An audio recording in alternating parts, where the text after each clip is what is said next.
Тэрээс хэдэн дарга нарыг цагаан бэйлийн өмсгүүдийн захиргааны саадан дотор аймгийн засаг дарга нь одоо холбогдох дарга нартайгаа гарч ирээд мод тарих өдрөөр мод тарьдаг. 100 мод тариад 5 нуруудгүй байдлыг халах хэрэгтэй.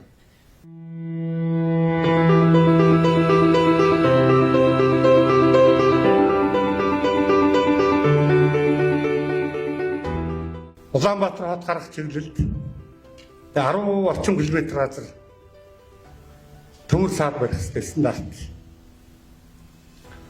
Тендер номд одоо хэд хэдэн удаа ингээд сангийн амт гараад одоо нэг тендер номын асуудал шийдэгдэж байгаа шүү. Энийг одоо ажил хариуцсан хүмүүс барилга хот байгуулалт.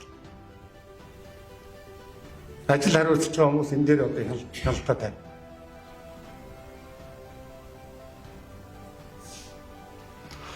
Энэ одоо тарьсан боцоо намар 90-с дээш овын ургалтай байх хэрэгтэй. 90-с дээш. Тэрээс хэдэн дарга нарыг цагаан бэйлийн өмсгүүдийн захиргааны саадан дотор аймгийн засаг дарга нь одоо холбогдох дарга нартайгаа гарч ирээд мод тарих өдрөөр мод тарьдаг. 100 мод тариад 5 нуруудгүй байдлыг халах хэрэгтэй. Тийм ч учраас энэ жил одоо ийшээ явж байгаа энэ ногоон байгууллагыг л хачин батад хариуцуулж байгаа. Бүх тооцоонуудыг хийсэн.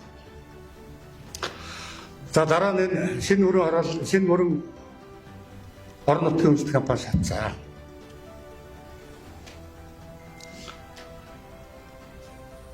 Бид бол одоо зохион байгуулалтын маш олон төрлийн арга хэмжээ авсан. 5 сарын ихээр одоо тэр яг байран дээр нь 270 хүний ажлын байрыг хувийн хвшил барих хэрэгтэй. Бид одоо ингээд төсөл сонгон шалгуулалтын зарлал 10 сарын 1-нд одоо хэдэн давхар байх нь хамаагүй. Тэр хувийн хвшлийнхний асуудал. 10 сарын 1-2 давхар нь ашиглалтанд орсон байх хэрэгтэй. 6 сараас доошгүй хугацаагаар тэр иргэдийг үнгүй тэр шинэ байранд одоо үйлчлэгээ үзүүлэх хэрэгтэй. Тийм шаардлага аймагаас тавьж байна.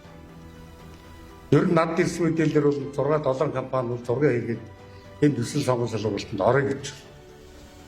Тэгээ бид нээлттэй шудраг хамгийн боломжтой хувьдрын сонгож энийг 10 сарын 1-нд зохион байгуулалтын арга хэмжээг аваад ингээд тэр 270 хүмүүсийг оруулахаар бэлтгэл зохион байгуулалтын хувьд бол бид хангалт зохион байгуулалтын хувьд бол ингэж хяналт шалгалт гүйцэтгэхийн ингэж хангаж ажиллаж байгаа гэдгийг хэлээ. Дараа нь онцгой байдал хамболт гал төмрөөс объектын төмрөөс урьдчилан сэргийлэх ажлыг эх 7 хоногоос 7 хоногийн дотрын бүх байгууллагыг өдөө тэгээд над дийлдэг ойлгосноо. Тэгээд дүгнэлтээ гаргаж өг. Тэгээ ажил асуудал дуусна. Хүний одоо хариуцлагагүй үйл ажиллагаанд суулж ингэж асуудал ханддаг юм байж одоо болохгүй. Бид урьдчилан сэргийлье.